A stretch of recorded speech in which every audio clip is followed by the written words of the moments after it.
이교세 한국시 읽기 142번 그런 줄, 박채화 시인의 그런 줄입니다. 내게 달려오는 줄 알았더니 고 가시네 살그머니 뒤란에 닭만 쫓고 대망의 70년대인 줄 믿었더니 청춘의 삐걱임은 오래가고 가족만은 내 마음과 같은 줄 알았으나 천만의 말씀이고 하얀 밤 몇 줄의 시가 위로인 줄 여겼더니 슬픔과 온해만 깊어가고 탯줄이 있어 세상과 이어진 줄 여겼더니 고아가 따로 없는 세월이고 그동안 흘린 눈물만큼은 신이 품어주신 줄 알았으나 속절없는 어둠만 짙어가고 문학공간 2023년 2월호에 발표된 시인데요. 최근에 나이가 굉장히 많으신 분 같아요. 그런 줄. 그러니까 기대였던 거죠. 그런 줄 알았다는 거죠. 세상이 왜 그런 줄 알았다. 여기 생략했던 말이 그런 줄 알았더니 아니었네. 같은 뭐 이런 거가 생략되어 있는 게 보이죠. 그죠? 그런 줄 알았는데 아니었네. 근데 이 아니었네가 그 시의 제목으로 안 들어간 이유가 뭐냐면 그런 줄까지는 자기가 알고 있는 세상이에요. 그러니까 요거는 묘사가 가능한 거죠. 그런데 요 뒷부분 여기까지는 현실인데 여기까지는 자기 과거, 과거의 경험, 그러니까 현실이죠. 그러니까 요거는 내가 뚜렷하게 쓸 수 있을 것 같아. 그래서 그런 줄을 썼어요. 그런데 그 뒤에 내가 지금 이어 붙여준 말은 사실은 추측이죠. 그지? 아니었네 또는 그렇게 말한 아니었네라고 실망의 표현을 했지만 사실은 이거는 그러니까 현실이라는 게 우리가 살고 있는 현실, 지금 현재의 삶에 대해서 뭔가 말을 할 텐데 말을 한다는 것이 그 말이 그 현재라는 말 자체가 가만 생각해 보세요. 현재라는 게 뭐냐면 현재라는 말이 있고 현재 전에가 소위 과거죠. 과거. 그리고 과거가 있고 그다음 이게 이제 보통 우리가 시간을 말할 때 과거, 현재, 미래 그러잖아요. 그런데 생각해 보면 이 현재라는 거는 언제를 현재라고 그래요? 이게 되게 이상한 말이에요. 이게 되게 이상한 말이죠. 왜냐하면 지금 현재를 이제 우리 쉬운 말로 한국말로 표현하면 지금일 텐데 지금 now 영어로 now일 텐데 이 now라는 거는 순간이죠, 순식간이죠. 그러니까 현재를 말을 하잖아요. 발화라고 그러죠. 발화. 이 발화, 어터런스. 입에서 뱉어내는 거죠. 이 발화하는 행위. 그게 이제 시라고 볼 수 있죠. 그게 이제 글자로 써지면 시죠, 시. 그치? 근데 그 발화하는 행위가 바로 발화라는 단어 쓰는 게 뭐냐면 지금, 현재의 발화하는 행위거든요. 근데 그 현재의 발화하는 행위라는 것이 사실은 말을 하는 거는 현재가 아니라 과거 아니면 미래가 되는 거죠. 걸리는 얘기들은. 그러니까 그런 줄라고 말하면 과거의 경험을 묘사하는 과거의 경험에 초점을 두는 현실, 현재의 현실. 이거예요. 사실 정확히 말하면. 왜 내 얘기를 길게 했냐면 그런 줄이란 단어에 뒤에 있는 알았더니 아니었네라는 실망. 이게 뭐냐면 미래는 모르잖아요. 그러니까 미래의 전망에 초점을 두는 현재의 감정인 거죠. 그죠? 그게 그런 줄 알았더니 아니었네라는 단어에 들어있는 거죠. 그죠? 이게 되게 중요한 게 왜 중요하냐면 이 박재화라는 분의 이 삶의 기록을 보면 70년대 지금하고 세상이 바뀐 거죠. 그러니까 이 박재화라는 시인의 이 시를 선정한 이유 중에 하나가 내가 이 시를 중요시 여기는 이유 중에 하나가 이 시인이 겪었던 한국의 근대화 과정이죠. 대망의 70년대. 그죠? 한국의 근대화는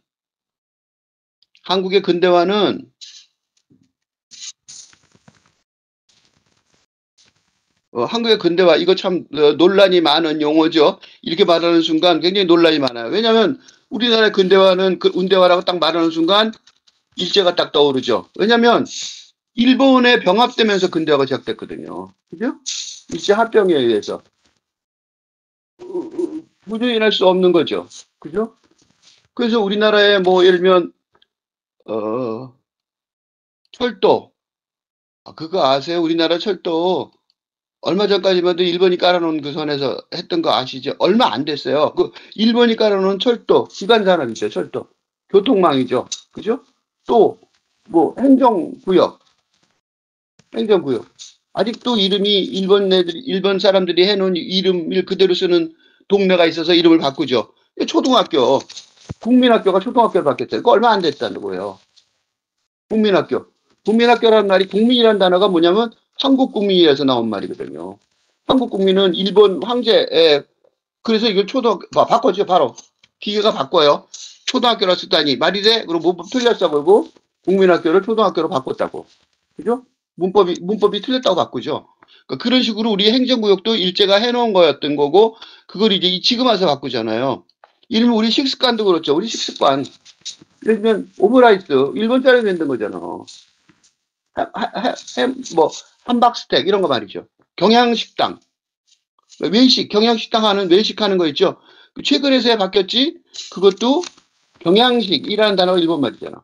그러니까 다시 말해서 이거 이제 이렇게 말하면 이제 논란이 굉장히 심각해져요. 왜냐하면 한국의 근대화가 일본이 해준 거냐 안 해준 거냐 이 문제가 발생을 하죠. 그러니까 일본의 영향을 받은 건 확실해요. 그지? 그거는 논란은 다른 문제고 열심히 싸우시기 바랍니다. 근데 중요한 거는 이 근대화가 그 본격화된 게 1960년대예요. 박정희 대통령.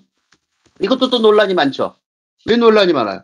박정희 대통령은 그 우파 소위 지금 좌우 개념으로 우리 여당 야당 그러면 요새는 여당이 됐죠. 그분들이 그 박정희 대통령 시절에 조국 근대화, 경제개발 5개년 계획, 경제개발이라는 말 자체가 뭔지 알겠죠? 그죠? 경제개발 5개년 계획. 그걸로 인해서 우리나라 근대가 시작이 본격화됐단 말이죠. 그렇죠? 그럼 지금의 시대는 뭐냐? 지금의 시대는 뭐냐? 지금의 시대는 그런 그래서 이 문장이 되게 이 사람의 이 시가 중요해지는 거예요. 그런 줄 알았는데 아니었네. 뭐에 대한 실망이에요? 그러니까 이 사람은 근대화의 과정 속에서 갖고 있던 기대가 있었던 거죠. 실망은 뭐예요? 뭔가 아주 큰 기대에 대한 큰 기대에 대한 실망이었단 말이죠. 큰 기대가 왜 나오냐면 근대의 과거는 이 근대 이데올로기, 근대 이념, 근대 이데올로기는 두 개로 나눌 수 있어요. 하나는 과거에 대한 노스텔지아, 상수, 미래의 유토피아. 이 두 개를 공유를 해요. 그러니까 여기서 아까 얘기했잖아요. 큰 기대. 이게 뭐냐면 유토피아. 그러니까 미래의 유토피아가 있었다고. 그런 줄 알았더니라는 말이 나오는 이유가 뭐냐면 그런 미래에 대한 유토피아의 기대가 있었던 시대인 거예요. 그러니까 이 시가 공감이 안 되는 사람들이 있어요. 어떤 시대냐? 지금 시대의 젊은이들, 최근의 젊은이들, 탈근대 시대에 도래가 왔다. 탈근대 시대가 도래를 했죠. 이 탈근대 시대의 도래 앞에서 이 근대 시대의 유력이었던 사람들은 어떻게 되겠어요? 아, 속았다. 유토피아라고 그러더니 에 대한 큰 기대, 그지? 대한 실망이 주류 정서고, 그 다음에 지금 탈근대 시대의 주력들은 젊은 사람들, 그래서 이 탈근대 시대의 주력들 때문에 무슨 얘기가 벌어지, 왜 이 탈근대 시대의 주력이라고 이게 사람들이 신경이 쓰냐면, 뭐, X세대, 밀레니엄 세대, X세대, 뭐, Z세대, 뭐 이상한 이름 많이 쓰잖아요. 그걸 쓰는 이유가 뭐냐면, 옛날 세대하고 구별이 된다는 거야. 근대 시대하고 구별이 되기 때문에 이게 탈근대 시대의 사람들이라고 여겨지는 거죠. 그러니까 이런 분들이 탈근대 시대의 주력들, 그러니까 밀레니엄 시대, X세대, Z세대 이런 시대들한테는 그런 줄 알았더니가 없는 거죠. 그죠? 그러니까 지금 시대는 더 문제가 뭐냐면 지금 시대의 가장 큰 문제가 뭐냐면 이 기대가 없었으니까 뭐가 없어요. 기대를 할 수 없는 기대란 말을 심하고 희망을 품을 수 없는 절망이 있다는 거죠. 지금 시대의 가장 큰 핵심적인 정서가 바로 이거예요. 희망을 품을 수 있는 뭔가 희망을 가지고 미래를 계획을 세워야 되는데 그 희망을 품을 수 있는 뭔가 그 유토피아가 없어졌으니까 그게 탈근대 시대라는 거예요. 내가 그러니까 그러면 이거를 어떻게 희망으로 바꿀 거냐? 이거를 희망으로 바꾸려면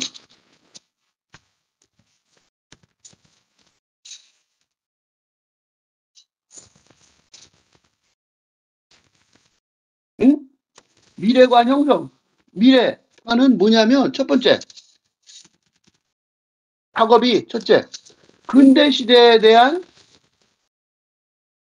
철저한 반성이 있어야 되는 거죠. 이게 첫 번째인 거예요. 무슨 반성? 아, 우리는 끝났구나. 근대 시대가 끝났구나죠. 그죠? 그래서 이런 절망감들이 팽배할 수 있어요. 근데 이거는 중요한 거예요. 왜냐면 그게 끝난 게 나쁜 게 아니라 그래서 어떻게 해요? 그렇게 이렇게 끝났다고 생각하니까 이렇게 생각하면 이건 디스토피아죠. 그러니까 여기서 얘기하는 사람들이 소위 디스토피아 얘기를 많이 해요. 응? 디스토피아. 그러니까 유토피아의 반대, 유토피아는 거는 미래향이었는데, 그치? 유토피아라는 미래가 있었는데, 유토피아에 대한 미래가 있었는데, 안 되죠. 유토피아가 절망의 디스토피아가 되는 거예요. 그 게임의 배경이 되는 거 있죠. 게임이나 영화의 배경, 현실 배경이죠. 현실 배경이 언제나 디스토피아잖아요. 그죠? 디스토피아예요. 그러니까 이런 것들이 지금 팽배하고 있단 말이죠. 근데 여기까지는 돼요. 근데 여기서 뭐가 일어나야 되냐면 8근대 시대의 새로운 시스템이 필요하겠죠. 을 위한 구축 작업이 필요한 거죠. 그죠? 이 시를 내가 읽는 이유가 뭐냐면 요거를 정확하게 말하는 부분을 읽으려고 노력하는 거예요. 그래서 이 시를 보고 내가 이거 중요한 시다고 생각한 이유가 요 근대 시대가 끝났다는 철저한 반성. 우리는 끝났구나라는 그런 거에 대한 반성을 보여주는 시가 바로 이 시라고 생각해서 이 시를 읽으려고 그러는 거죠. 그래서 그런 줄 알았는데 그 근대 유토피아의 어떤 미래에 대한 기대가 있었는데 근데 이게 이제 근대 유토피아라고 말하지 않고 이 시의 특징은 좀 읽어보시면 아시겠지만 뭐 어쩌고저쩌고 쭉 있었죠? 이게 뭐였어요? 개인의 나처럼 이렇게 이론적인 작업을 하는 게 아니라 현실의 삶 속에서, 그지? 현실의 삶 속에서,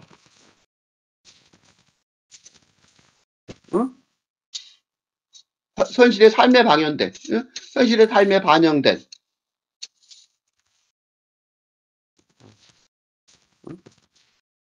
근대 시대의, 근대에서 8근대 시대로의 전환 과정을 보여주는 거죠. 그냥 단순한 이론이 아니라 그게 현실적으로 이렇게 벌어지고 있다는 거예요. 그러니까 이게 한 개인의, 그러니까 이게 지금 분명히 이 시는 그러니까 한 시인의, 한 사람의 삶의 이기도 하지만 이런 식으로 이 전환 과정을 적절하게 반영함으로써, 그죠? 한 시대, 한 세대, 또는 세대는 옛날 세대죠. 한 시대, 기록이기도 하다는 점에서 이지가 중요하다고 생각하는 거예요. 그러니까 단순히 한 사람의 내가 뭐 살았는데 난 이렇게 살았었어. 난 억울해. 살아서 억울해. 뭐 이런 얘기이기도 하지만 물론 그것도 있어요. 한 사람의 삶의 기록이기도 해요. 그렇지만 그렇게만 읽는 게 아니라 이거는 한 세대, 한 제너레이션 또는 한 시대, 근대 시대라는 한 시대의 기록이기도 하다는 거죠. 그래서 이 기록이 생각보다 중요하기 때문에 같이 읽어야 되는. 요거 한 사람의 기록이라면 혼자 쓸 일기이기도 하지만, 그죠? 요거는 일기란 말이에요. 일기. 근데 한 시대 또는 한 한 세대, 한 시대 또는 한 세대의 기록이라는 거는 예술 작품이 되는 거죠. 뭐 일기로도 예술 작품이 중요하지만 제대로 된 예술 작품이 될 수 있는 거죠. 그래서 여기서 뭐가 필요해요? 독자. 독자가 등장하는 거야. 이건 독자가 자기잖아. 일기는. 독백 혼자잖아. 그러니까 독백은 아닌 거죠. 더 이상. 독백은 아닌 거야. 고백이긴 하지만 고백의 형식을 띠고 있지만 또 혼자 말하는 독백이 아니라 듣는 사람이 있는 거죠. 그래서 우리가 다시 읽어볼 만한 가치가 있는 거예요. 다시 이제 읽어봅시다. 그러니까 박재화 시인의 그런 줄 알았는데 아니었다는 삶의 기록이기도 하지만 사실은 한 시대, 한 세대, 우리 전 세대, 제너레이션 지금은 노인은 60, 70대, 60, 80 정도 되신 분이죠. 그 노인 세대, 한 노인 세대의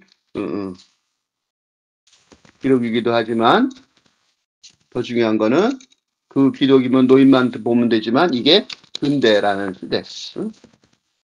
시대의 기록이기도 하기 때문에 젊은 사람들도 같이 봐야 될 필요가 있는 거죠.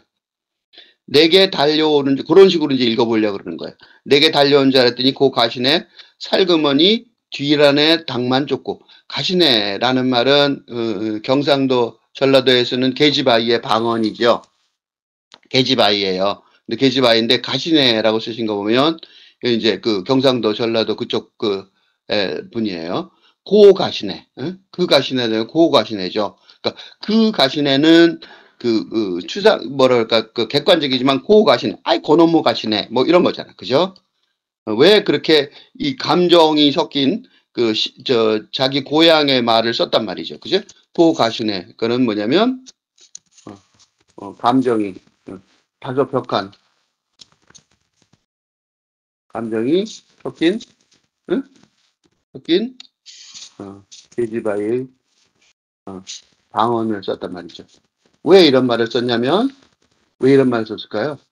짐작이 되죠. 낭만적 사랑의 대상이 어떤 거죠. 근데 이 낭만적 사랑의 대상이 진짜로 사랑이 있었는지 아니면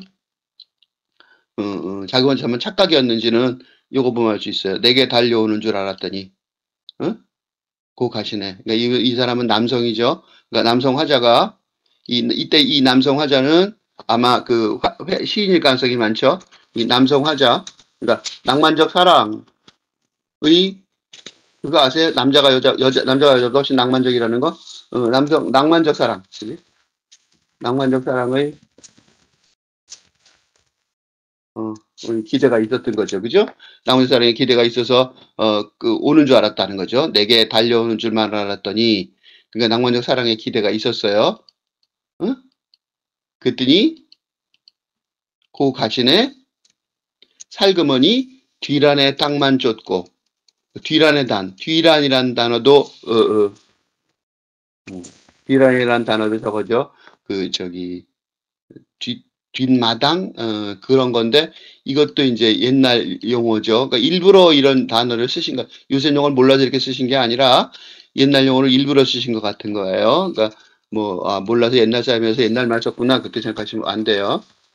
그 당시에 그런 느낌이었다는 거죠.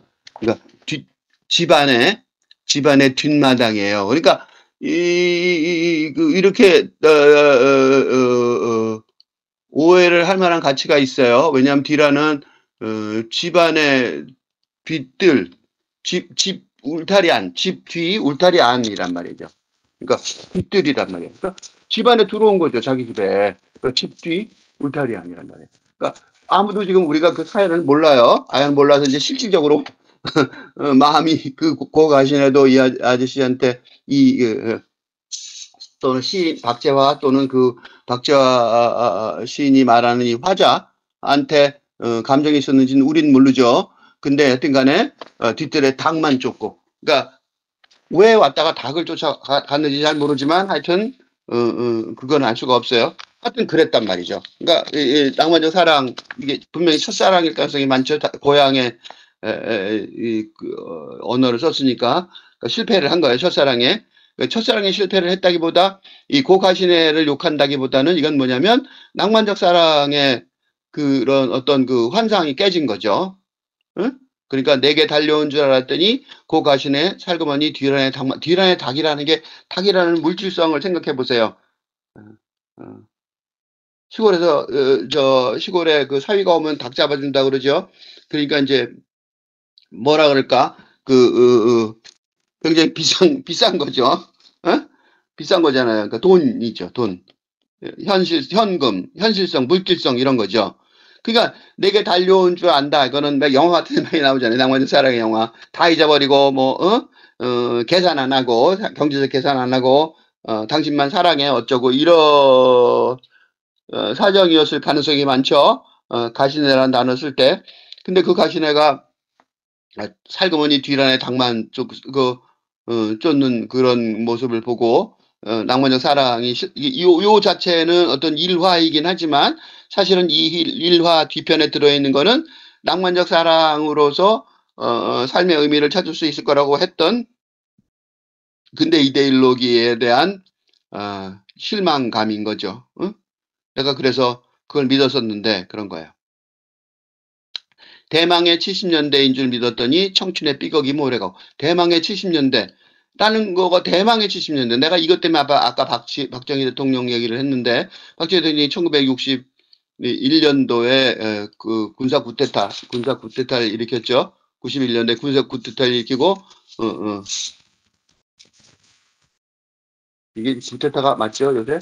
뭐라고 정의가 됐는지 모르겠는데 군사혁명이라고 그러나? 옛날 군사혁명이라고도 뭐 하여튼 모르겠어요. 지금 어떻게 역사적으로 평가가 되는지 모르겠는데 옛날에는 혁명이라고 그랬다가 또 뭐 쿠데타라고 그랬다가 좋게 안 좋게 평가가 계속해서 바뀌겠죠. 어쨌든 그 군사혁명이 있은 이후에 5개년 계획을 세워서 그러니까 1960년대에는 한국이 사실은 군사혁명을 그 박정희 대통령이 일으키면서 내세운 기치가 뭐냐면 북한보다 우리가 못 산다. 북한한테 합병되지 않으려고. 지금 든두면 상상도 안 되는 상황이었지만 그때는 그랬어요. 그래갖고 북한에는 거기 원래 수력 발전하기가 좋잖아요. 산지가 험해서 그래서 우리보다 그 공장도 일본 사람들이 거기 많이 남겨놓고 남쪽보다 그래서 이 북한이 훨씬 더 분단됐을 때 유리했었어요. 일본의 잔재가 많아서 그래서 한국이 좀 더 밀렸었는데 수풍 추력 발전소 이거 엄청났다고요. 그래갖고 남쪽에 전기를 빌려주니 많이 뭐 그런 얘기까지 있었고 실제 그랬을 거예요. 근데 그런 정도니까 이게 이 대망의 70년대란 말이 그러니까 근대적 경제화, 그지? 근대 경제화의 어떤 희망을 많이 불러일으켜서 그래서 우리나라의 과로사, 국가 경제, 국가 주도 이게 한국의 특징이에요. 한국적 경제죠. 한국적 경제 개발, 군대 경제 개발 논리인데 그래갖고 이 우리나라에서 이게 왜 뭐냐면 이게 지금도 아직도 남아있는 흔적이 뭐냐면 과로사예요. 과로사. 원래 일본에서 과로사라는 단어가 원래 일본어였었다고. 히로시. 근데 이제 일본은 지금 과로사 안 하죠. 그래서 이제 한국말로 전 세계에 소개되더라고요. 좀 안타까웠어요. 원래 일본은 말이었는데. 근데 어쨌든 이 과로사를 일으킬 만큼 그래서 요새도 노동 시간을 느리니 줄이니 그러는 게 그 이유가 뭐냐면 이 시대에 그게 잔재예요. 그래서 왜냐면 이 시대에는 못 먹고 못 살았으니까 굶어 죽었으니까 60년대 보릿고개 막 굶어 죽고 이러는 시대가 있었으니까 조금만 열심히 살면 그래서 집도 다 생기고 예를 들면 테레비도 칼라 TV가 들어온 지도 얼마 안 됐죠. 그러니까 이제 앞으로 경제가 계속해서 끊임없이 무한 발전할 거라고 착각을 했던 거죠. 그지? 경제, 무한 경제 성장에 착각이 있었던 거지. 착각시대였던 거죠. 지게 지금 이게 끊어졌으니까, 그래서 이게 끊어지는 바람에 탈근대라는 것을 얘기하면 요새는 별로 화를 안 내는 이유가 이 무한 경제 성장이 안 된다는 건 알잖아요, 이제. 그러니까 근대가 끝났다 그래도 옛날처럼 막 나한테 화를 안 내더라고요. 어쨌든 그래서 그땐 그렇게 살아온 거예요. 그 대망의 70년대 살아왔는데 그래서 최근에 노인 세대가 태극기 부대하고 막 그랬었죠. 근데 박근혜 대통령이 뭐 퇴임하고 그럴 때 노인 세대의 태극기 부대가 난 그거 이해가 돼요. 나는 찬성하진 않지만 그거는 이제 옛날 세대를 만을 알고 있는 이 사람들, 어? 특히 태극기 부대, 어, 과격한 지금 볼 때는 과격한 아이디어죠. 과격한 이념, 보수 방식은 왜 생겼냐면 이 당시 이렇게 했는데 대망이 70년대고 나는 살면은 국가가 보장해 줄 줄 알았는데 세상 바뀌었죠. 국가가 보장 안 해주죠. 그러니까 이제 그것 때문에 실망감이 엄청날 거 아니에요. 그게 굉장히 커요, 우리나라에 아직도. 어쨌든 간에 청춘의 삐걱이면 오래가고 청춘의 삐걱거리고 그러니까 과로사라고 아까 얘기했잖아요. 굉장히 고생을 하고 그래서 이게 뭐까지 걸려지냐면 이게 어, 어, 가족의 아버지 문제가 크다고요. 왜냐하면 아버지가 이렇게 과로살 정도로 근무를 하니까 우리나라의 아버지 문제가 심각해질 수밖에 없죠. 가족들하고 아버지 특히 가족 관계 문제. 아버지는 자기가 돈 벌고 언젠가 돌아가면 음, 음, 음.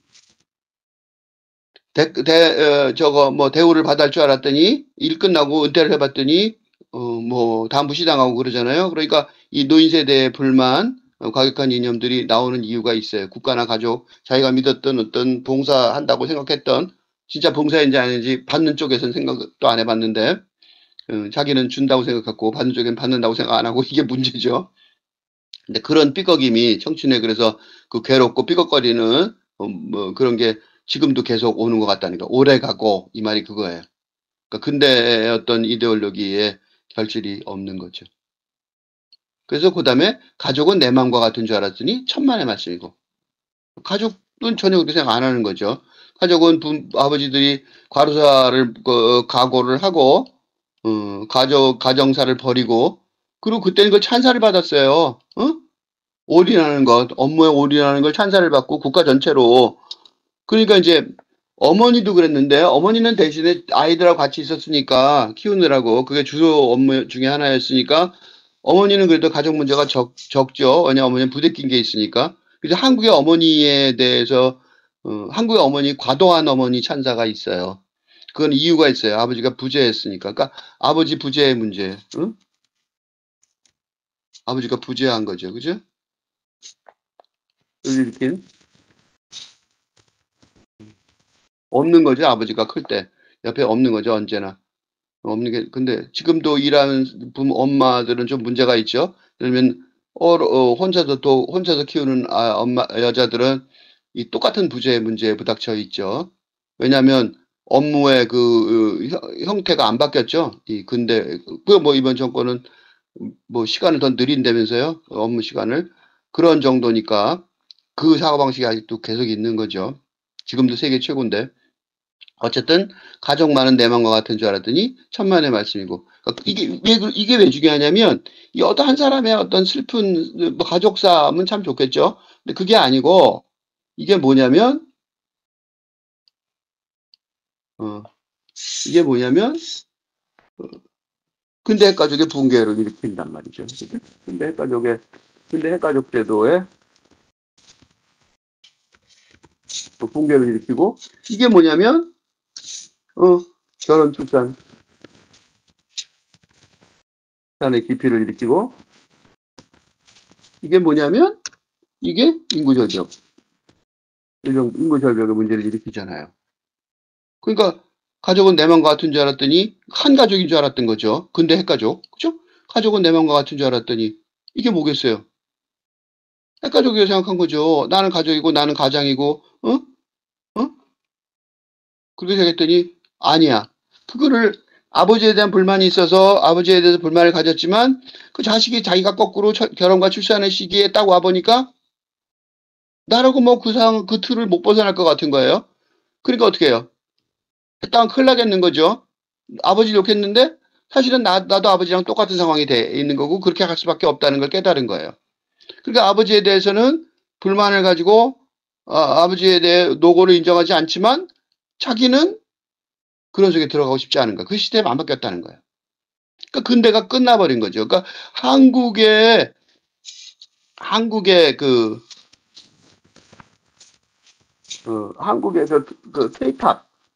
케이팝 등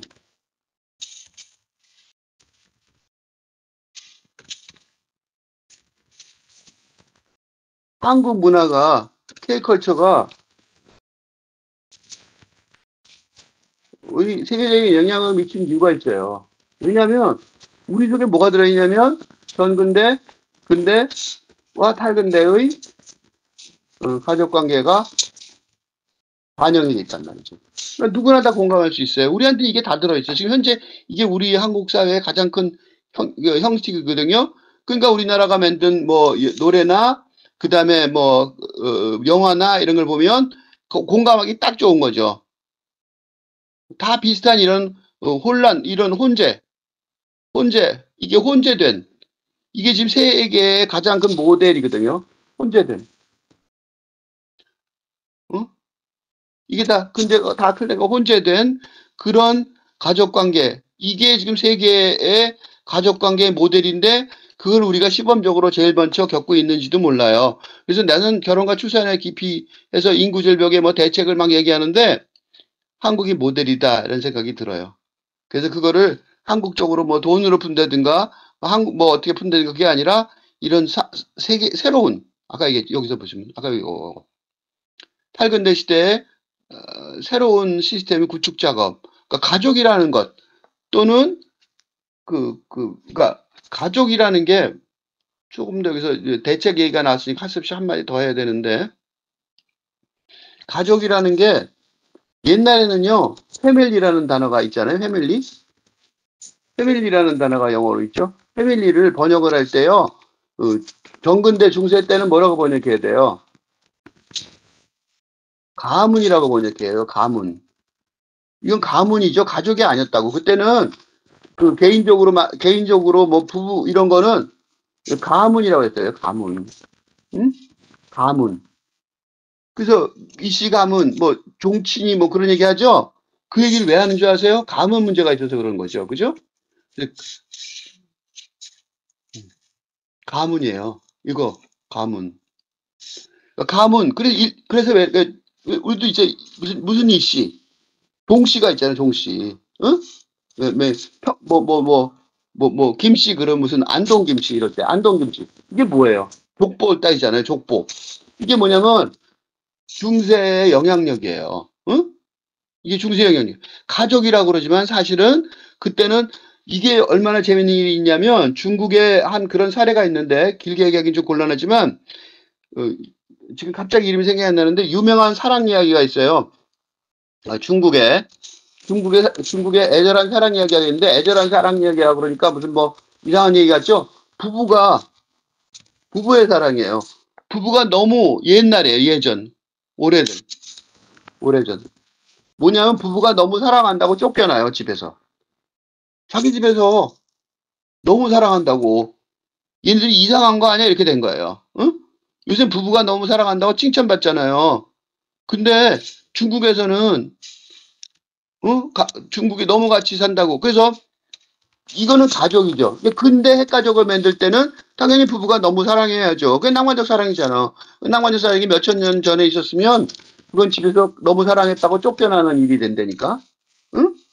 너무 사랑한다고 쫓겨나는 일이 된다고요. 그러니까 지금 뭐 사랑하는 게 굉장히 좋은 것처럼 여기지만 그거는 지금 세상일 뿐이고 시대가 바뀌면 시대가 바뀌면 그 사랑하는 방식도 바뀌고 가족을 보는 방식도 바뀐단 말이죠. 이게 근대예요. 근대. 이게 이제 가족이고 이 낭만적 사랑의 바탕을 둔 핵가족인 거죠. 그죠?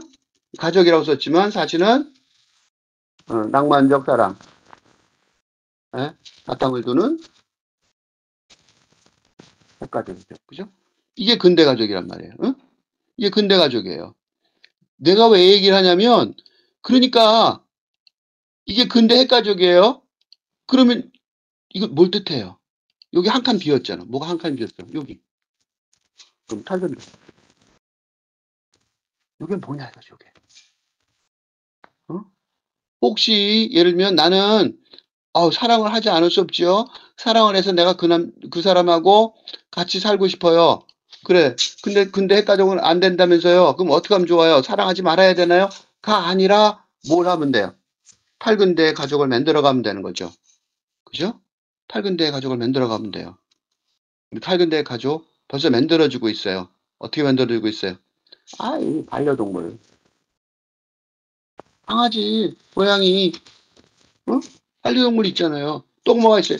입양, 응? 입양 있잖아요. 그지? 일면 동성애, 동성애 부부, 우리 자녀. 그럼 어디서 생겼겠어요?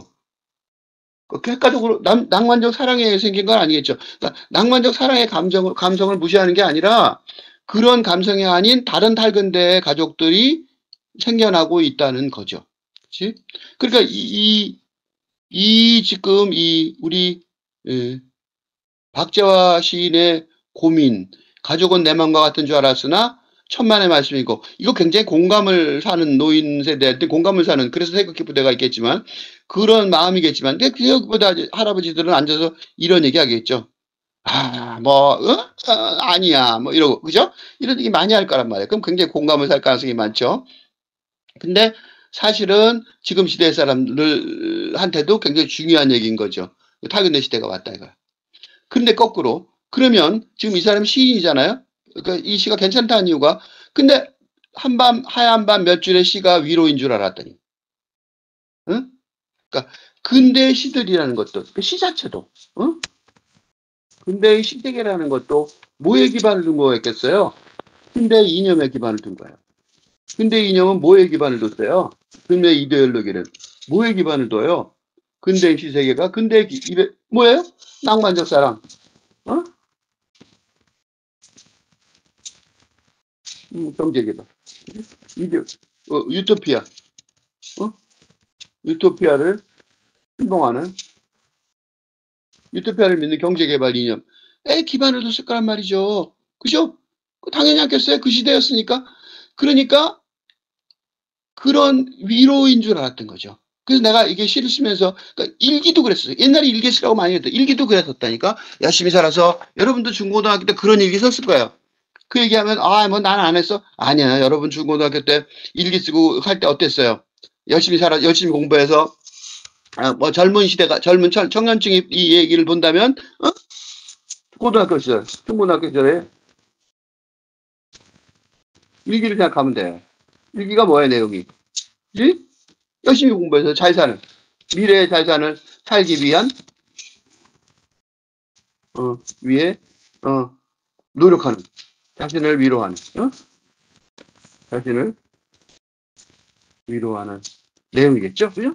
이게 기본 내용이었잖아.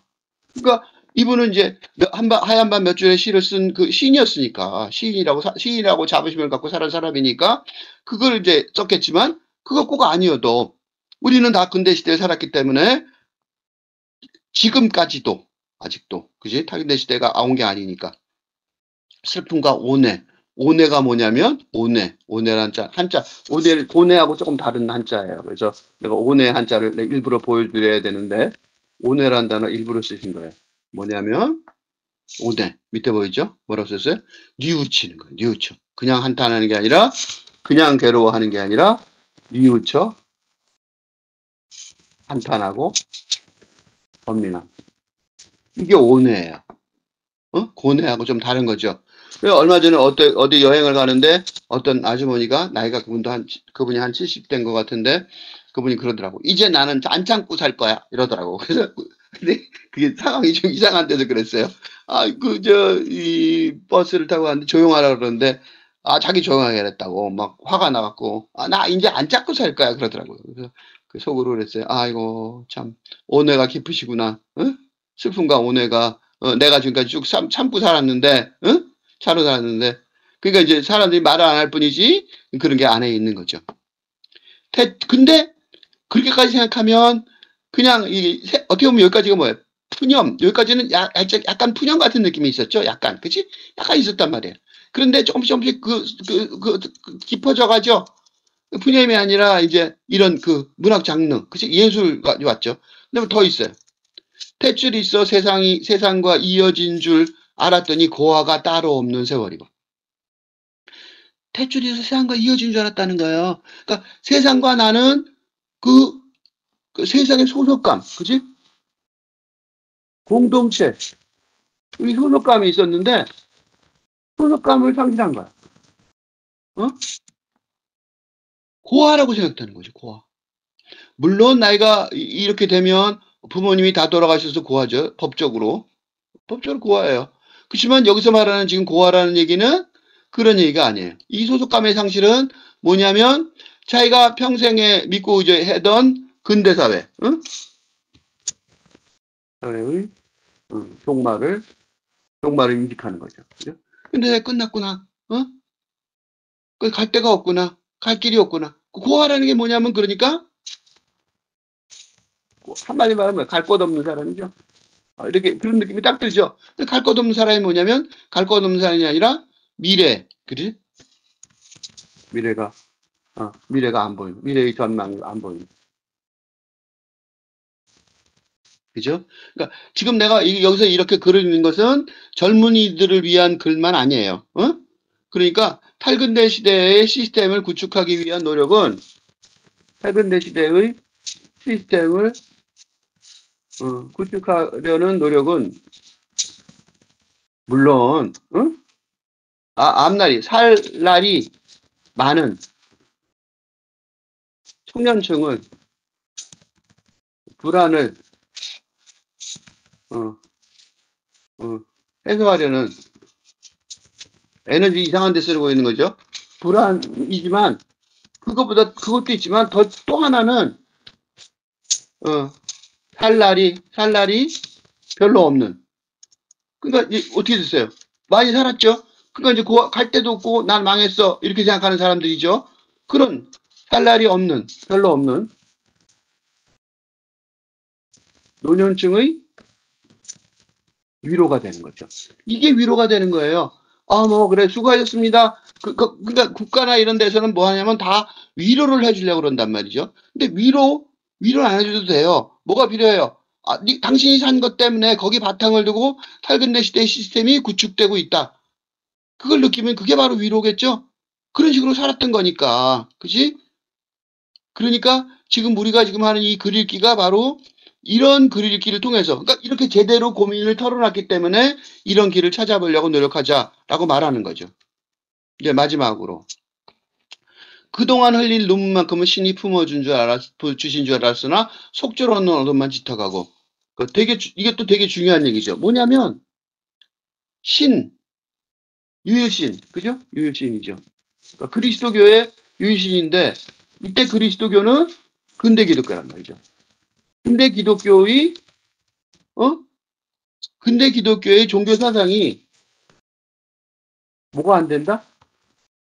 위로가 되지 않는 탈근대 시대인 거죠.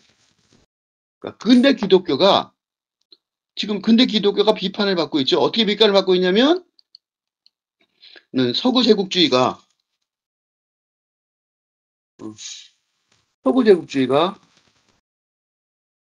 침략의 천병이었죠. 기독교가. 또 뭐가 있었어요? 프로테스탄트 윤리. 뭐예요? 돈 많이 벌고 절약해서 돈 많이 벌고 열심히 살면 그게 축복이다. 그치? 근대적 노동. 근데 우리 노동윤리였다. 프로테스탄트는 뭐예요? 신교죠, 신교. 기독교라고.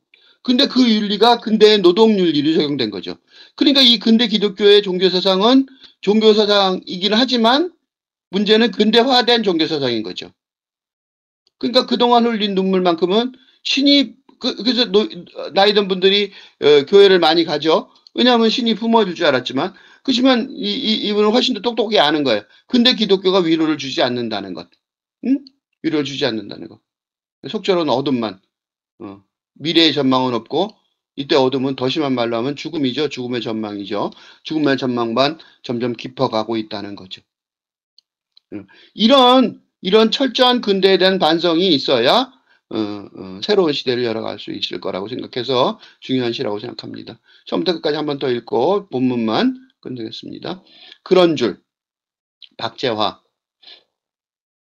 내게 달려오는 줄 알았더니 고 가시네 살그머니 뒤란에 당만 쫓고 대망의 70년대인 줄 믿었더니 청춘의 삐걱임은 오래 가고 하얀 밤 몇 줄의 시가 위로인 줄 알았더니 슬픔과 온해만 깊어가고 탯줄이 있어 세상과 이어진 줄 여겼더니 고아가 따로 없는 세월이고 그동안 흘린 눈물만큼은 신이 품어주신 줄 알았으나 속절없는 어둠만 깊어가고